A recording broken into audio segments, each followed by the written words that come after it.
O Senhor quer te trazer hoje a vitória sobre todo espírito de morte. Hoje Jesus proclamou para a sua vida a vitória sobre todo espírito de morte. Proclama isso e acolhe essa palavra viva de Deus na sua vida.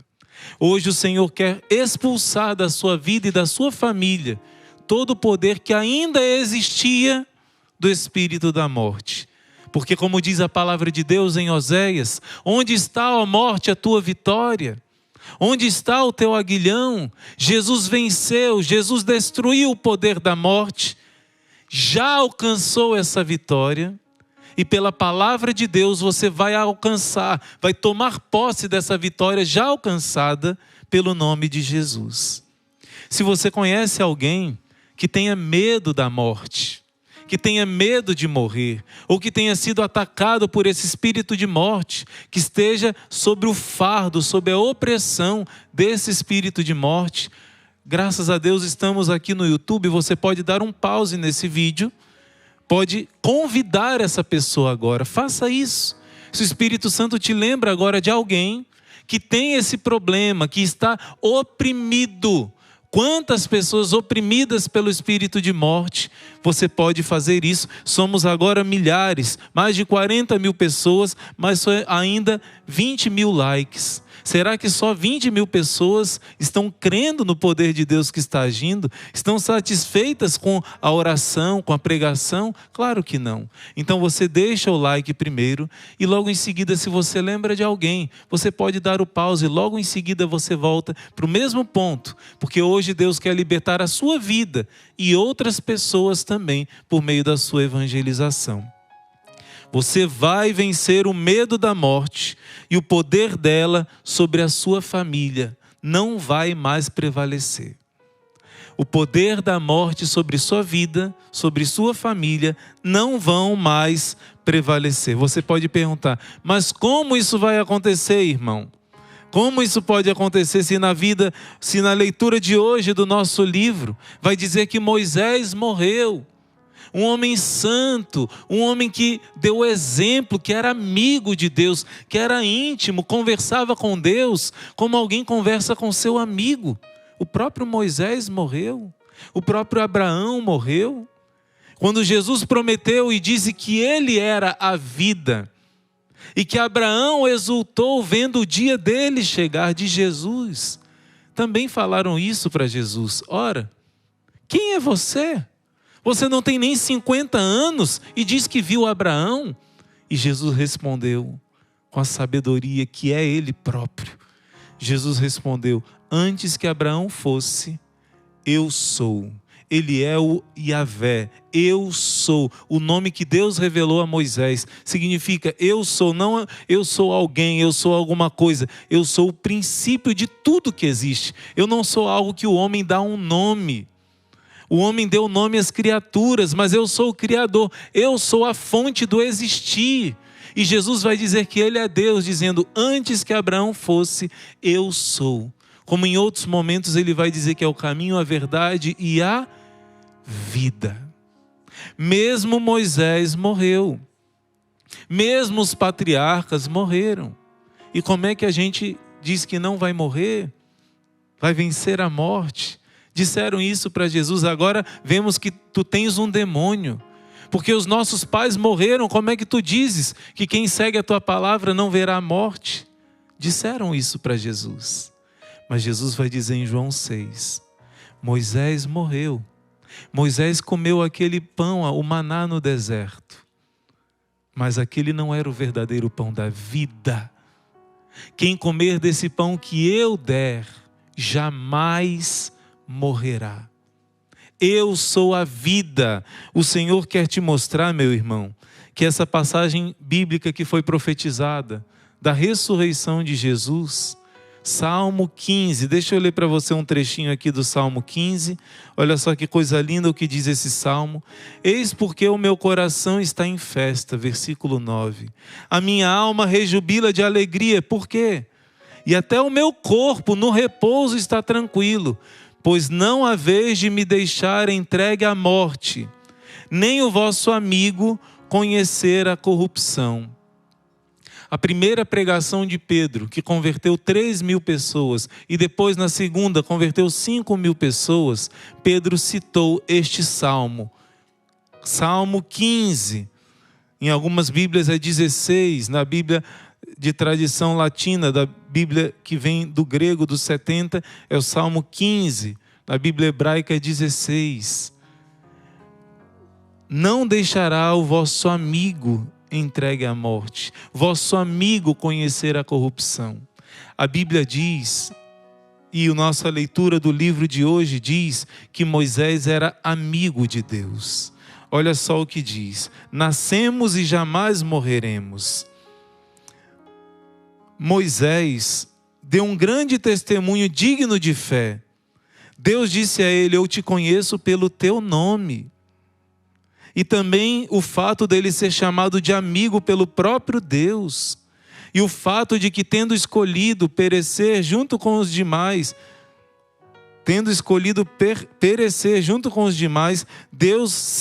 se Deus não se compadecesse com benevolência daquilo que lhe havia ofendido, quer dizer, o povo todo iria perecer. Moisés disse assim para Deus: Senhor, se for para eles morrerem, me risca do livro da vida. Quando ele falou isso com Deus, Deus falou: não, eu só vou riscar do livro da vida quem pecar gravemente contra mim e não se arrepender. Porque Moisés amava aquele povo, e Deus amava tanto Moisés, que quando Moisés pediu que não deixasse perecer aquele povo, que senão ele queria perecer junto, Deus ouviu Moisés, porque Moisés era amigo de Deus. E logo em seguida, Deus vai mudar o seu próprio julgamento para não entristecer o seu amigo. São Gregório de Nissa está lendo o Êxodo, capítulo 32, quando o povo peca.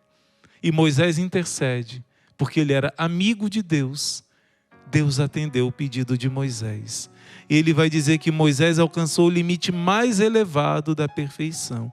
Contudo, Moisés morreu.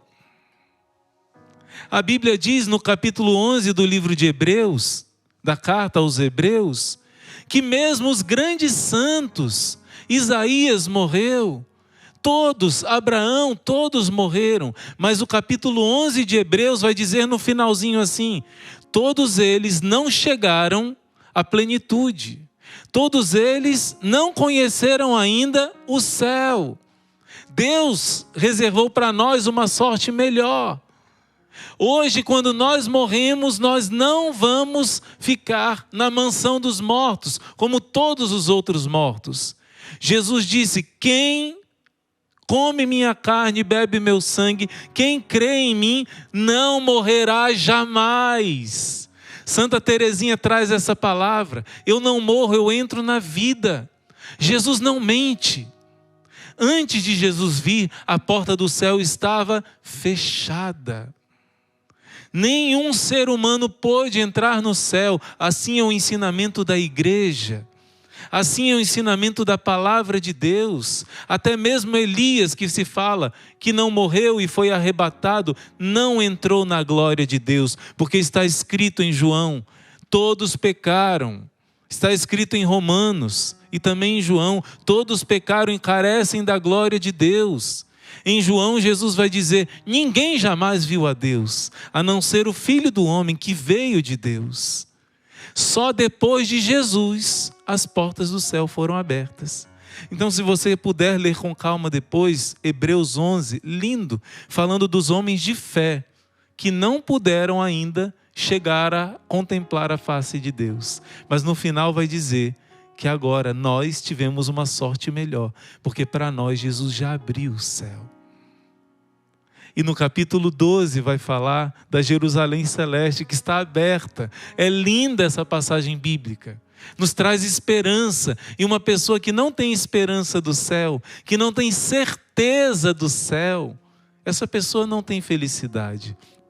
Eu sei, porque durante alguns anos eu fazia um trabalho de ir nos cemitérios para fazer oração sobre aquelas famílias que faleceram, sobre a pessoa que faleceu, fazer a encomendação dos corpos. E quando eu ia, encontrava famílias de várias religiões, famílias que acreditavam, que não acreditavam. E a diferença de uma família que tinha esperança no céu, claro que tinha tristeza pela partida, né? A saudade daquela pessoa. Mas, gente, era muito diferente. Existia uma confiança, existia um espírito de adoração a Deus, de louvor. E diferente aquelas pessoas que não tinham esperança, não tinham fé. Gritarias, desespero, tristeza, desejo de não viver mais. É grande a diferença quando nós temos esperança, certeza do céu. Será que você já experimentou o céu aqui? O padre Douglas, esses dias, deu testemunho de que na sua experiência de conversão, ele teve esse olhar nos olhos de Jesus. E nada mais ele deseja nessa vida a não ser ver novamente esses olhos. Será que você já teve essa experiência do céu aqui na terra? Será que você já experimentou quão suave é o Senhor? Essa experiência é necessária. Sem ter uma experiência com Jesus vivo, ressuscitado na sua vida, você vai viver uma vida mundana, terrena, sem estar com o coração no alto, como você reza na missa. Corações ao alto, nosso coração está em Deus. E olha aqui, Moisés, coberto de honra e glória, faleceu. E sua morte leva também a cada um de nós a nos perguntarmos sobre a nossa vida terrena, sobre o momento da nossa partida. Ouçamos o que diz o catecismo da igreja. A morte é o fim da peregrinação terrestre do homem, do tempo da graça e da misericórdia que Deus lhe oferece para realizar sua vida terrestre segundo o projeto divino e para decidir o seu destino último. Quando tiver terminado o único curso de nossa vida, o único curso de nossa vida terrestre, nós não voltaremos mais a outras vidas na terra.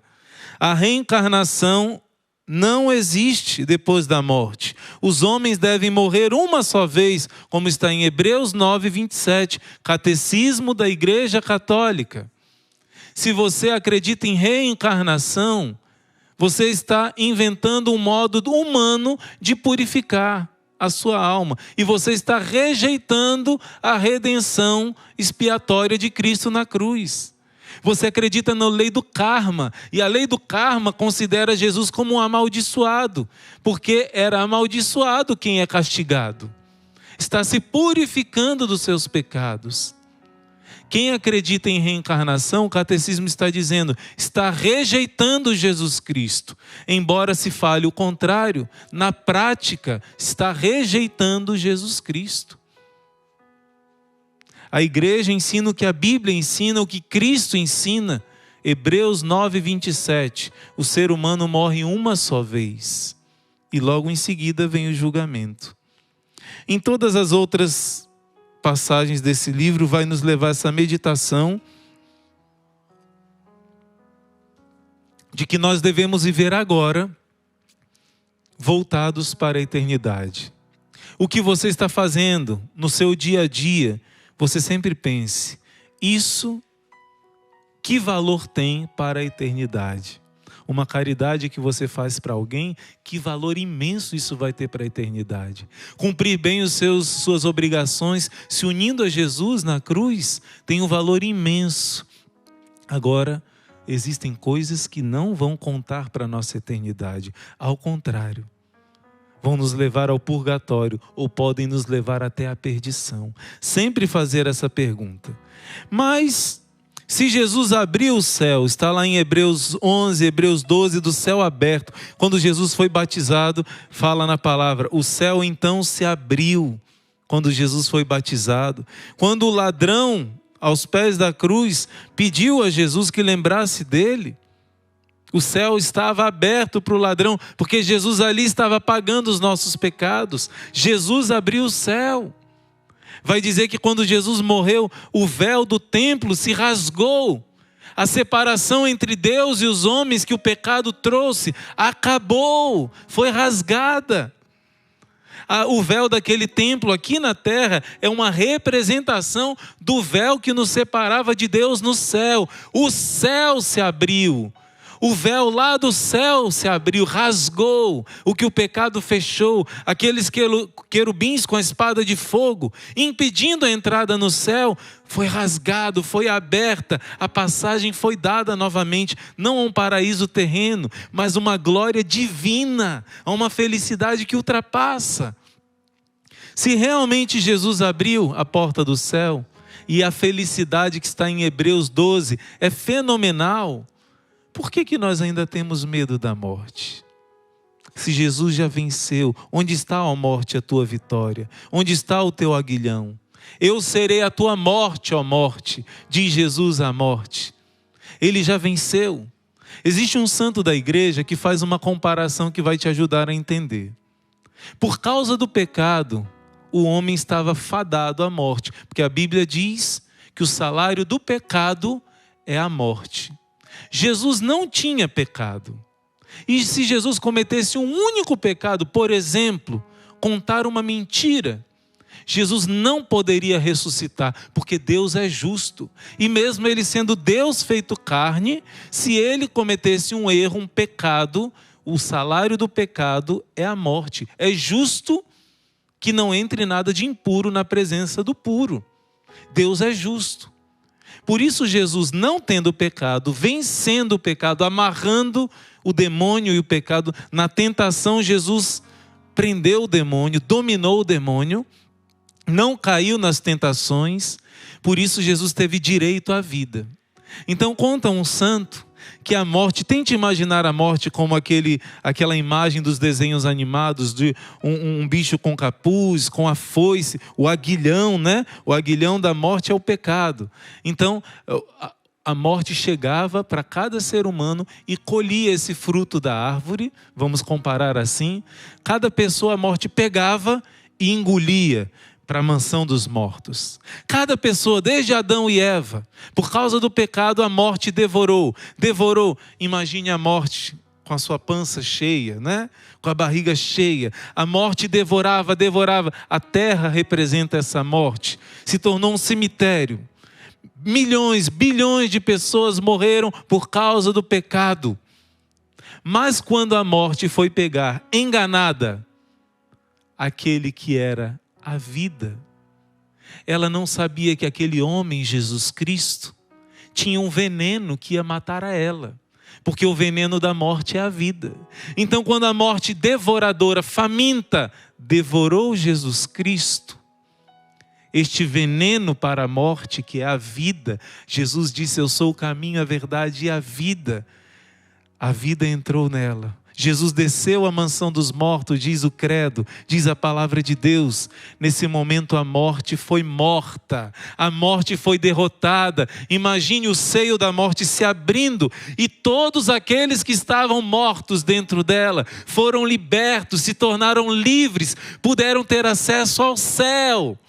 Jesus venceu a morte, Jesus já derrotou a morte. Por que vivemos numa escravidão? É porque falta uma experiência pessoal, como Moisés que era amigo, como Davi que era amigo. Davi escreveu esse Salmo 15:16, que diz: tu não deixarás que o teu amigo permaneça na morte, porque uma amizade exige perpetuação, até um casamento humano. Você faz a promessa para Deus e Jesus diz: o que Deus uniu ninguém separa. Aqui nessa terra é até que a morte os separe, não é?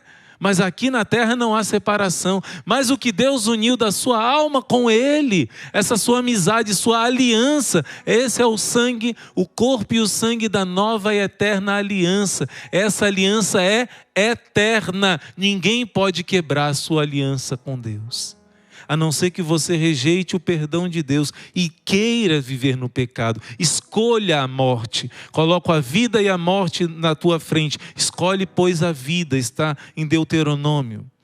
Ninguém pode quebrar a sua aliança de amizade com Deus. Se você é amigo de Deus, você é vencedor, porque Jesus já venceu e você toma posse da vitória contra a morte. Você se torna livre, você tem certeza do céu, porque você já começa a experimentar o céu aqui.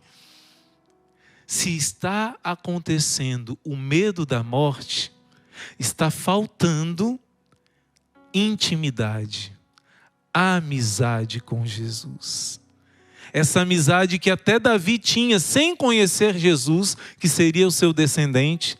Ele já dizia: tu não deixarás que o teu amigo conheça a morte, permaneça na morte. Claro que Davi morreu, mas morreu na promessa, sabendo que ele não permaneceria na morte, porque Jesus veio buscá-lo. A relação de amizade com Deus nunca vai se interromper, porque em Jesus nós não temos uma relação somente de proximidade. Não vos chamo mais de servos, vos chamo de amigos.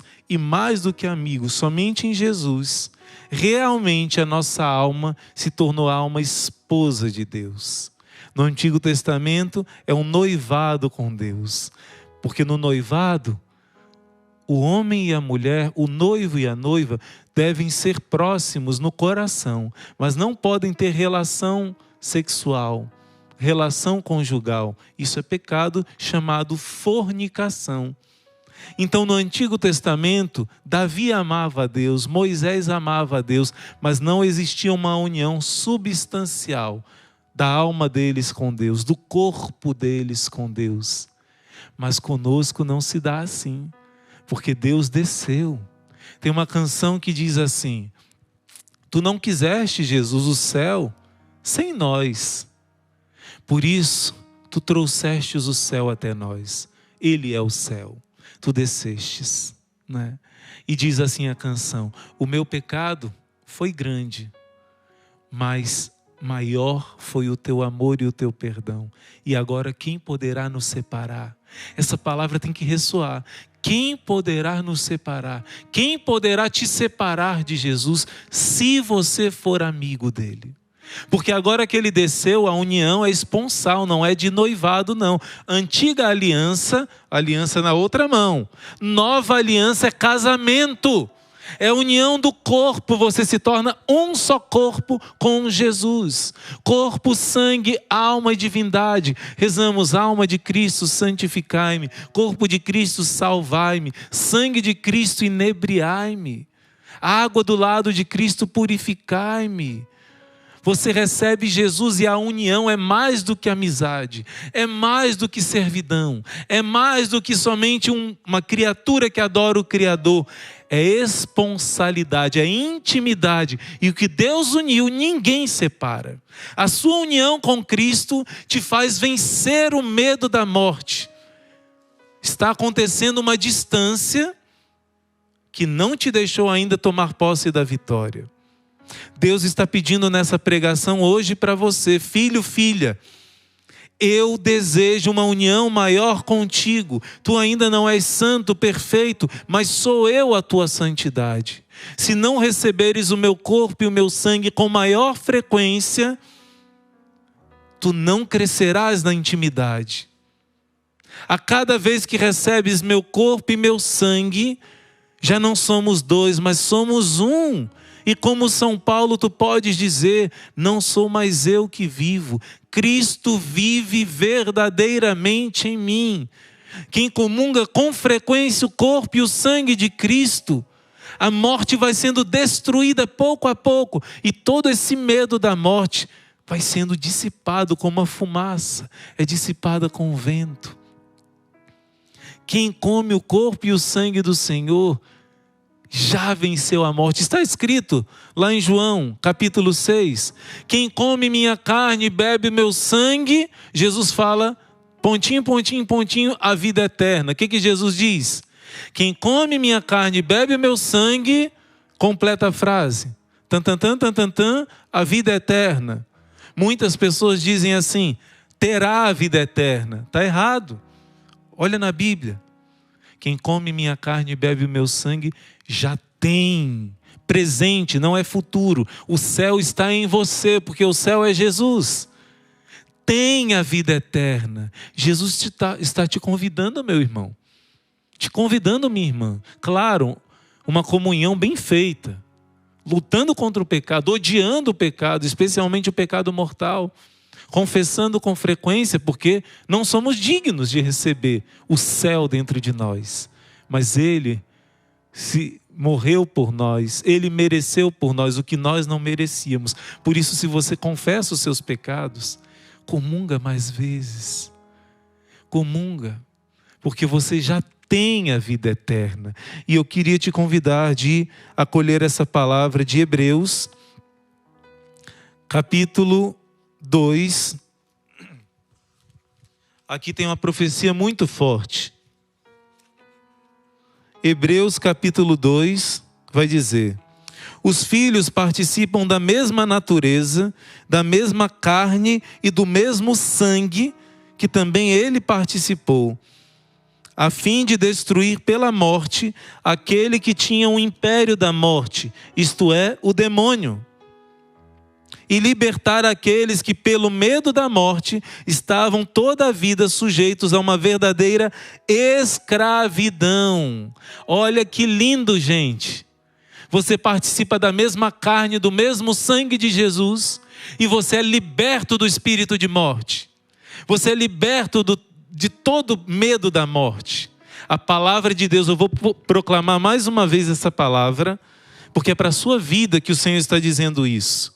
Os filhos participam da mesma natureza, da mesma carne, do mesmo sangue, que também ele participou.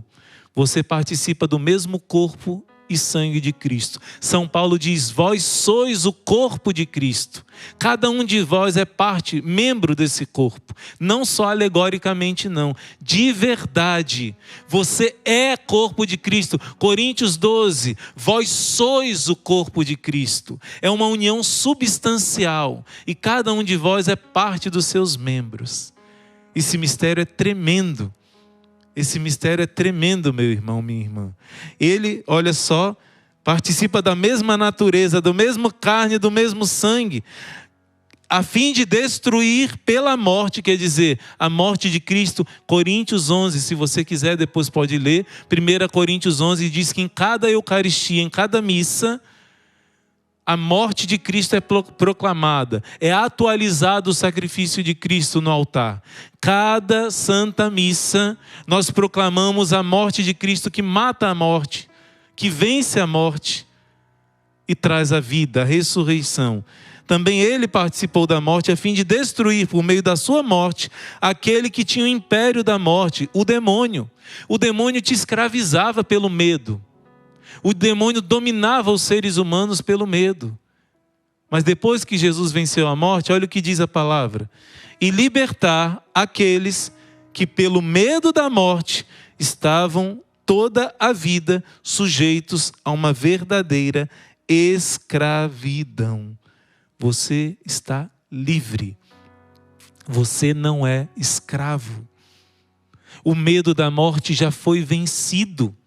Mas diz aqui, você precisa participar do mesmo corpo e do mesmo sangue dele. Você precisa comungar bem. Você precisa comungar mais. Quem não come minha carne e não bebe o meu sangue não tem a vida em si mesmo. João capítulo 6. Quem come minha carne e bebe o meu sangue tem a vida eterna. Minha carne é verdadeira comida, não é simbólica. Meu sangue é verdadeira bebida. E quem come minha carne e bebe o meu sangue vive por mim. Assim como eu vivo pelo Pai. Você é inserido na vida da Trindade. A morte não vai mais ter poder sobre você. O medo da morte não vai te dominar. Foi numa missa que eu tive aquela mesma experiência que o Padre Douglas contou aqui, de sentir um amor que não tem explicação humana, que preenche todos os nossos vazios, carências. Foi numa missa, num choro tão grande, que eu nunca imaginei que eu pudesse sentir tanto amor na minha vida. Foi numa missa que Santa Teresa de Ávila chegou na última morada da união com Deus. Foi na missa que São Felipe Neri teve os maiores êxtases de união. É na missa. Não existe oração de união com Deus maior do que uma missa bem vivida. E sabe por que a gente não vive bem a missa e ainda tem medo da morte? Está escrito aqui na palavra, olha. Por que você ainda tem medo da morte? Uma vez um monge, caminhando com o seu abade, perguntou: por que eu ainda tenho medo da morte?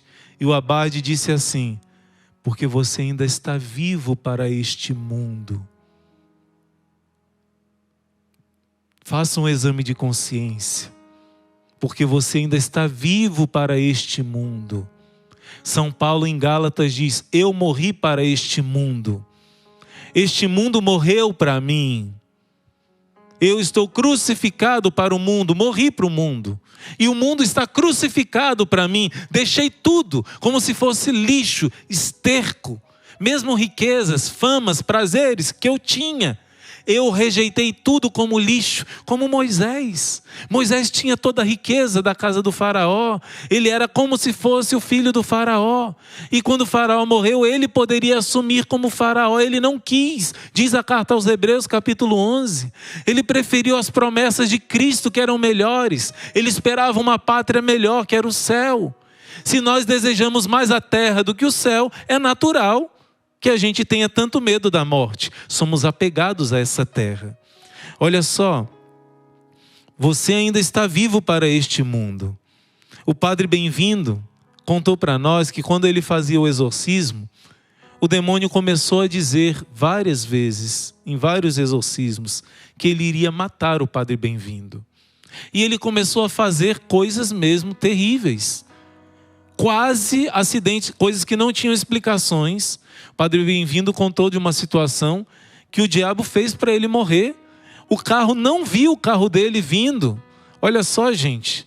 O carro fez uma ultrapassagem que não poderia fazer. O padre Bem-vindo ficou foi um milagre, não é? O carro fez a ultrapassagem, não viu o carro do padre Bem-vindo. Ele ficou no meio exato, milagrosamente. Ele contando, vale a pena ele contar quando ele vier de novo, né? O padre Bem-vindo conta essa história e várias outras tentativas de matar o padre. E ele dizia, quando chegava na hora do exorcismo, dizia assim: você gostou do que eu fiz com você lá na estrada? E ele ainda zombava e ameaçava: eu vou te matar. Até que uma vez o padre Bem-vindo, inspirado pelo Espírito Santo, até porque onde ele se especializou foi nos sacramentos, especialmente o sacramento do batismo, que ele sabe que está fundamentado em Romanos 6, que diz que nós morremos, vós morrestes. No batismo, vocês morreram para esse mundo, morreram para o pecado, a fim de viver para Cristo. Então o padre Bem-vindo respondeu assim: você não vai me matar, porque eu já estou morto. Eu estou sepultado com Cristo em Deus. Estou escondido com Cristo em Deus. Eu já morri com Cristo para ressuscitar com Cristo. Estou morto para este mundo, estou morto para mim mesmo. A partir daí o diabo nunca mais ameaçou o padre de morte. Porque o padre Bem-vindo tomou posse da morte de Cristo nele, para tomar posse da ressurreição de Cristo nele. Olha, o padre Bem-vindo disse, um abraço, viu, padre? Que o outro sacerdote que também é auxiliar no exorcismo, sem saber disso, sem eles conversarem, o demônio fazia as mesmas ameaças. E o padre teve a mesma inspiração do Espírito Santo, a mesma resposta, e o demônio também nunca mais ameaçou. Será que não está faltando você tomar posse da morte de Cristo na sua vida? Uma decisão de morrer para o pecado, para o homem velho. Como assim, irmão? O padre Léo, antes de morrer, fez a sua última pregação. E na sua última pregação, baseada em Colossenses 3, o tema foi: buscai as coisas do alto. Ele estava feliz de ir para Deus. Foi um grande sofrimento o câncer que ele passou, mas ele sabia para onde ele ia, para quem ele ia, não é? E essa passagem de Colossenses 3 vale a pena você meditar também, pode anotar. Nessa passagem vai dizer: vós morrestes, e a vossa vida está escondida com Cristo em Deus. E quando Cristo, vossa vida, se manifestar, vós aparecereis também cheios de glória com Cristo. Nós morremos, meus irmãos. Só que nós não decidimos ainda de morrer para esse mundo. Já morremos para esse mundo sacramentalmente. O batismo fez isso em nós. Mas nós precisamos mergulhar no nosso batismo. Decidir de rejeitar essas coisas mundanas. O apego a este mundo. É diferente das suas obrigações nesse mundo. Ser um bom profissional, um bom pai de família. Cumprir suas obrigações, como diz em Coríntios 7. Sem se apegar a elas. Para servir a Deus, salvar a alma, salvar a sua família. Desapega desse mundo. Desapega desses jogos. Desapega desse pecado contra a castidade. Desapega de olhar para outras mulheres. Desapega de querer ir para o shopping comprar, gastar. Desapega das coisas do mundo. Até dos queridos. Até dos familiares devemos amar. O Senhor já está curando pessoas que até hoje não aceitavam a morte de um parente querido, porque estavam apegadas. E mesmo que Deus te mostre que ela está bem, está feliz no céu, você não aceitava, porque era um amor egoísta, de apego, e não um amor de querer o outro feliz, mas de querer o que o outro me trazia de alegria. O Senhor está quebrando essa barreira.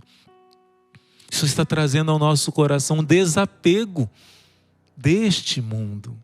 Também outra passagem é Efésios, capítulo 2, versículo 5. Vai dizer que nós morremos.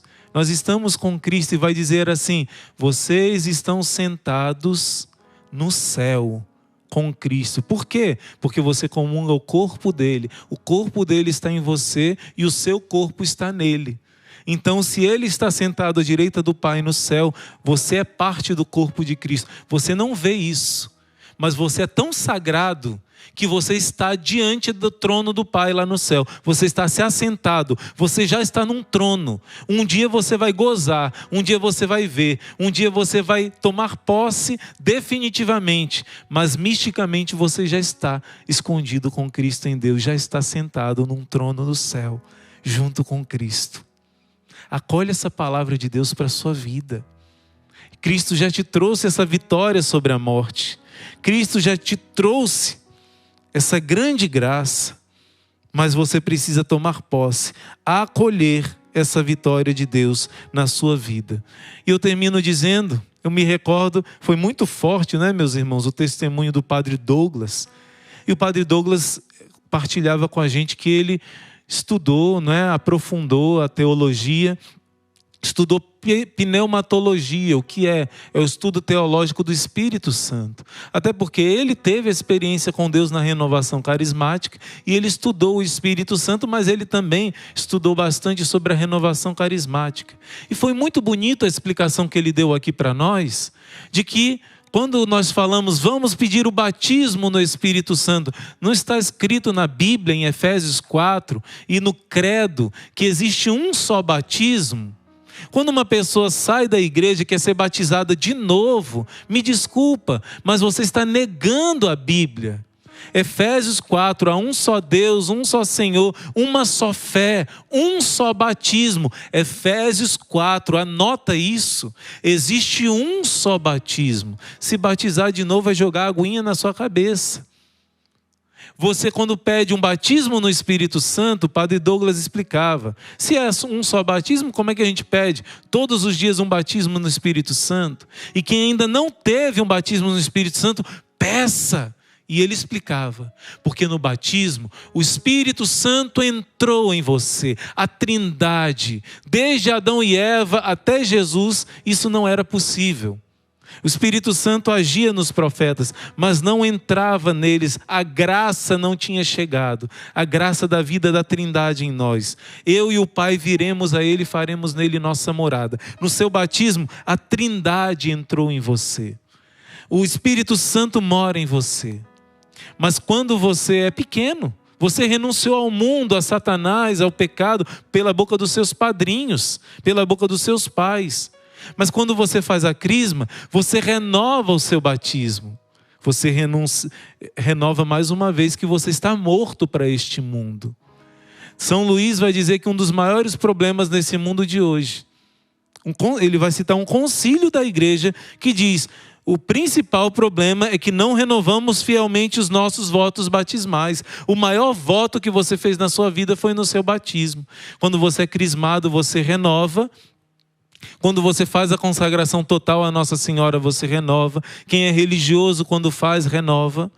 Quem faz a renovação dos votos batismais no dia do seu batismo, também ganha indulgência plenária, renova. Então, nós devemos renovar com frequência essa renúncia ao mal, essa morte para nós mesmos e essa entrega a Deus. E o Padre Douglas explicava, olha, quando você pede o batismo no Espírito Santo, significa isso. Deus entrou em você, mas você ainda não mergulhou em Deus como deveria. Você ainda não mergulhou nesse Deus que está em você. O Espírito Santo está aqui, mas você precisa, a palavra batismo é mergulho, você precisa sim entrar nele, mergulhar nele, viver uma vida no Espírito. E a mesma coisa eu trago aqui para essa questão do seu batismo, de viver essa renúncia ao mundo. Cada vez no ano, a igreja pede que pelo menos uma vez no ano é obrigatória a comunhão, a Páscoa. Uma vez no ano você renova o seu batismo e você declara que você morre para esse mundo, morre para Satanás, morre para o pecado.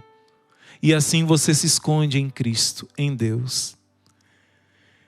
Faça um propósito para essa Páscoa, de você fazer esse voto de renúncia ao pecado, ao mundo, à carne, ao demônio, de uma maneira decidida. E de você comungar mais vezes. De você se entregar a Jesus como amigo, verdadeiro amigo. E esse medo da morte será vencido em você. Eu quero te dar uma dica.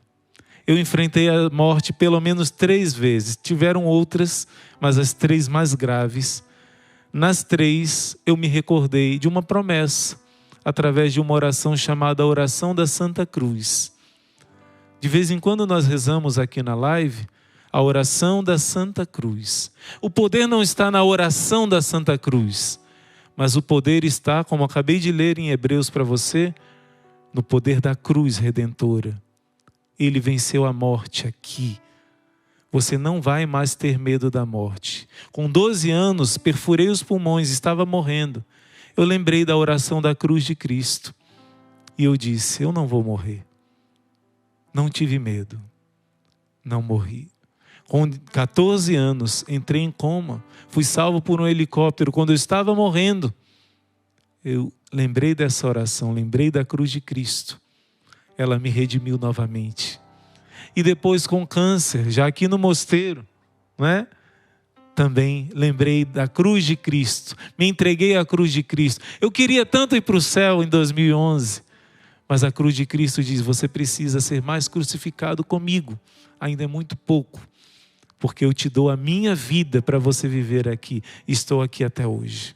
Eu te convido, né? Nós temos no nosso canal, basta você escrever Instituto Hesed, Oração da Santa Cruz, você vai encontrar essa oração da Santa Cruz, que vai te ajudar a tomar posse da cruz de Cristo na sua vida, a morrer com Cristo para esse mundo, para viver a alegria de Deus nesse mundo, para transbordar a alegria de Deus e todo o poder da morte que te dominava através do medo.